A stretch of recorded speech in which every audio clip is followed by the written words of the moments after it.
Tu viens dans un pays parce que tu le connais, parce que l'économie locale est intéressante, voilà, parce que tu sens que toi-même aussi au niveau de la qualité de vie que tu escomptes, ça peut fonctionner.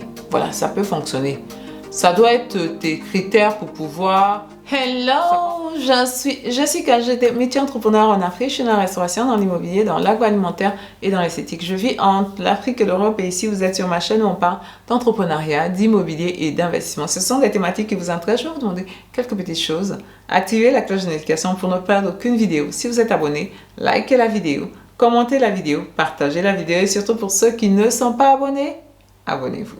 Aujourd'hui, je vais répondre au mail d'un abonné.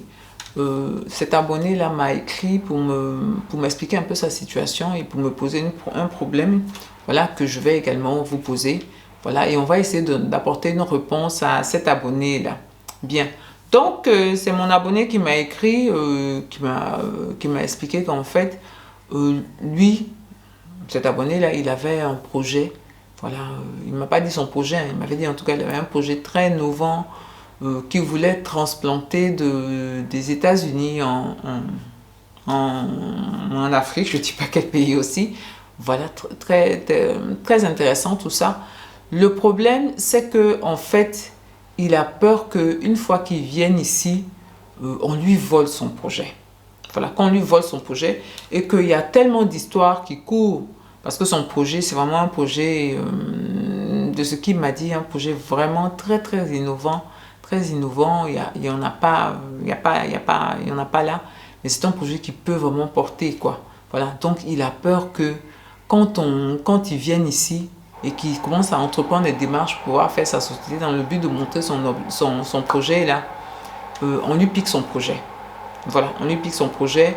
Et donc, il me demande comment faire. Est-ce qu'il ne faudrait pas peut-être s'associer à quelqu'un de haut placé, entre guillemets, par rapport à ce projet-là, pour que, voilà, on puisse bloquer les éventuelles personnes qui viennent pour essayer de s'accaparer le projet ou pour essayer de lui mettre des bâtons dans les roues, ce genre de trucs-là.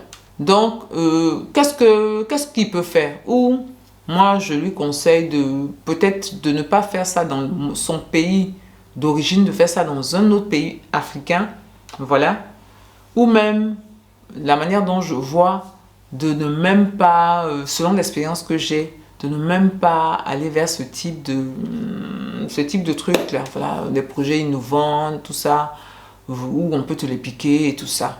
Voilà, qu'est-ce que j'en pense? Qu'est-ce que je pense de ça? Mais Valérie, j'aimerais que vous me répondiez aussi. Qu'est-ce que vous pensez de ça? Qu'est-ce qu'il doit faire? Son projet, il doit le faire dans un autre pays. Son projet, il doit venir essayer de prendre une personne, se mettre sous la coupe d'une personne haute placée pour pouvoir faire ce projet. Vous savez, quand on dit sous la coupe, là, ça veut dire un peu. Voilà, pour ne pas que ton projet te glisse sous les mains. Voilà, ce genre de truc. Ou même, c'est même pas la peine de venir parce que le secteur est tellement miné que c'est pas possible que ça n'arrive pas. Voilà, donc qu'est-ce qu'il doit faire? Voilà, la première des choses que moi je veux dire à mon abonné là, l'entrepreneuriat ce n'est pas quelque chose de facile, quelque chose de simple. Voilà, l'entrepreneuriat ce n'est pas quelque chose de facile, quelque chose de simple. Voilà, donc la peur, parce qu'il y a beaucoup de personnes qui ont cette peur là, que s'ils viennent on va leur piquer leur projet, s'ils viennent quelqu'un d'autre va prendre leur projet. Je veux dire ce n'est pas si simple de mettre en phase de pratique, voilà, en phase de marche, un projet. Voilà, ce n'est pas si facile que ça. Ce n'est pas si facile que ça. Et donc, avoir la peur de si je viens, si je présente mon projet, si je propose mon projet, des gens vont me le piquer. Oui, même s'ils te le piquent, mais ils ne le feront pas comme toi. Voilà, si tu as bien balisé ton projet, si tu connais bien ton projet, tu connais bien aussi le marché dans lequel tu veux introduire ce projet-là, n'importe qui vienne et te prenne ton projet, mais ça n'ira nulle part. Ça n'ira nulle part parce que tu connais le marché, tu connais ton projet, tu connais... Vraiment, je veux dire, si quelqu'un d'autre essaie de prendre ce projet-là et de le mettre sur pied, rien ne dit qu'il va réussir. Rien ne dit qu'il va réussir. Parce que puisque c'est quelque chose qu'il a piqué, donc ça veut dire que c'est quelque chose qu'il ne maîtrise pas dans sa totalité. Voilà. Toi étant la personne qui propose ça, tu es probablement la personne qui connaît ce projet-là le mieux. Tu es la personne qui connaît ce projet-là le mieux. Donc, il ne faut pas te mettre dans la tête que les gens vont te piquer ton projet, les gens vont te voler ton projet, et que ce soit quelque part pas une excuse, mais ce soit un frein pour ne pas que tu viennes mettre en place ce projet-là. C'est la première des choses que je voudrais dire. Mais valeureux, j'aimerais que vous mettiez en commentaire si vous estimez que aussi un projet, on va me voler mon projet, c'est comme on va me voler mon mari, des trucs comme ça, quoi. Ça se vole pas, hein. Ça se vole pas. Donc, si tu connais bien ton projet, si tu connais bien ton partenaire, non, ça, c'est pas des choses qui se volent. Voilà. Donc, si ça ne fonctionne pas, c'est qu'il y a des choses que tu as manquées, il y a des choses que tu n'as pas fait. Mais la peur de, ils vont venir me piquer mon projet, faut pas avoir ce type de peur-là. Voilà. Donc, c'est la première des choses que je voulais dire. La deuxième des choses que je voulais dire, tu me demandes, est-ce qu'il ne faut pas, une fois que tu n'as pas peur de ça, tu peux pas te mettre en association ou sous la coupe de quelqu'un pour que ce soit facile. Mais ça, c'est le b.a.-ba. Beaucoup de personnes viennent investir ici sans penser au réseautage. Voilà, parce que pour moi, de mon point de vue, c'est ce qu'il te faut, c'est du réseau. Voilà.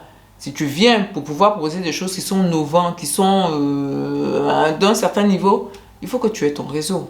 Ton réseau même va te faciliter la tâche. Il va te permettre à ce que beaucoup de choses n'arrivent pas. Voilà, ton réseau. Ton réseau va te permettre ça. Ton réseau va te permettre ça. Et pour pouvoir avoir du réseau, il faut, je vous donne un petit tic là, il faut aller par exemple dans des foires, ce genre de trucs là. Voilà, dans des foires, je ne peux pas dire dans les réceptions, parce que si tu ne connais pas la réception, comment tu vas y aller? Pour pouvoir rencontrer des gens, pour pouvoir se faire connaître dans des forums, tout ça, il faut aller là-bas. C'est comme ça qu'on établit son réseau avec différentes personnes. Voilà. Donc, le réseau, c'est l'une des bases pour faire prospérer aussi un business dans nos pays là. L'une des bases. Voilà, il faut avoir du réseau. Il faut que tu aies des personnes qui peuvent te permettre à ce que tes dossiers aillent rapidement, aillent bien, qui connaissent, qui peuvent te donner des connexions. Ce genre de trucs là. C'est hyper, hyper important. C'est hyper important. Donc, oui, il faut impérativement te mettre dans un réseau. Pas forcément te mettre en association avec quelqu'un qui est du coin, non. Voilà, qui est du secteur, qui est haut placé ou ce genre de trucs-là. Mais c'est bien que tu connaisses ce type de profil-là. C'est bien que tu connaisses ce type de profil parce que ça peut t'aider beaucoup dans tes démarches. Voilà. Et la troisième proposition dont il a parlé, est-ce qu'il faut qu'il fasse ça dans son... Il ne faut pas qu'il fasse ça, il fasse dans un autre pays plutôt que son pays.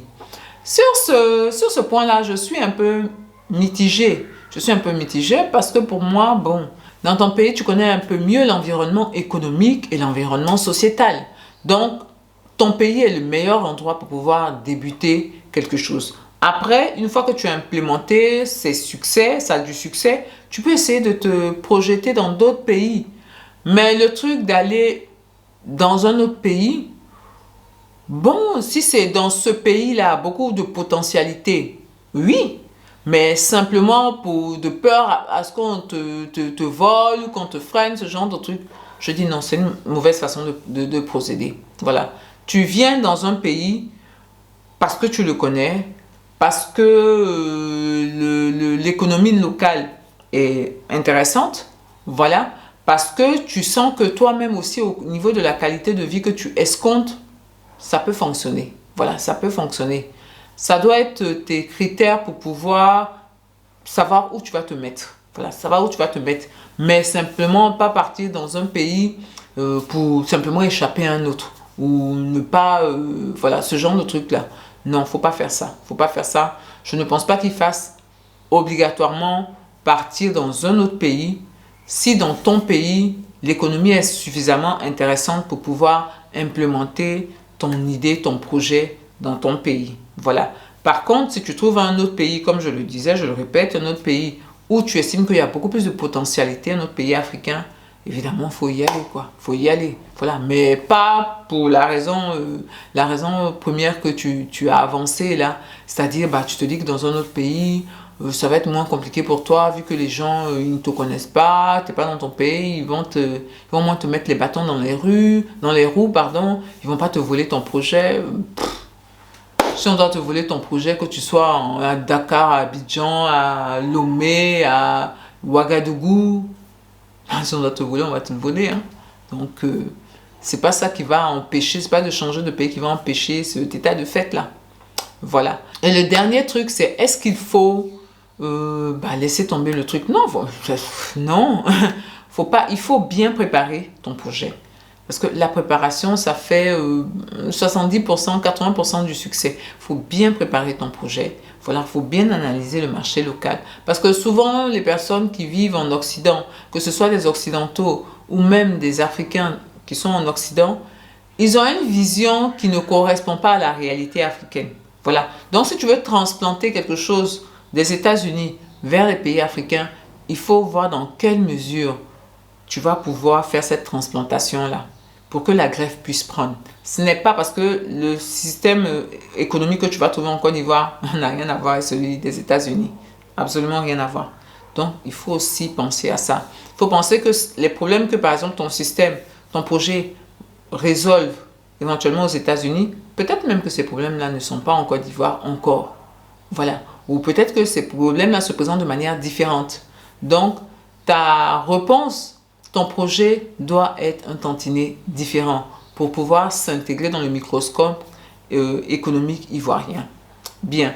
Donc, mon abonné, très cher abonné, voilà mes réponses. Les valeureux, mettez dans les commentaires vous aussi ce que vous pensez de ça, du fait que il a peur qu'on lui pique son projet là, dans nos pays là. C'est pas les pays africains qui sont les plus grands à piquer les projets. Hein. En Occident, là, ils piquent aussi beaucoup des projets. Donc, voilà. C'est pas ça qui doit te décourager. Bien. Donc, c'était les réponses que j'ai données à cette préoccupation. Si vous avez d'autres préoccupations, envoyez-les-moi par mail pour que je réponde à ces préoccupations-là et peut-être aussi permettre à d'autres personnes qui ont ces préoccupations-là d'avoir des réponses. Bien. Je vais vous dire, portez-vous bien, prenez soin de vous et de votre famille et surtout, n'oubliez pas, on avance ensemble.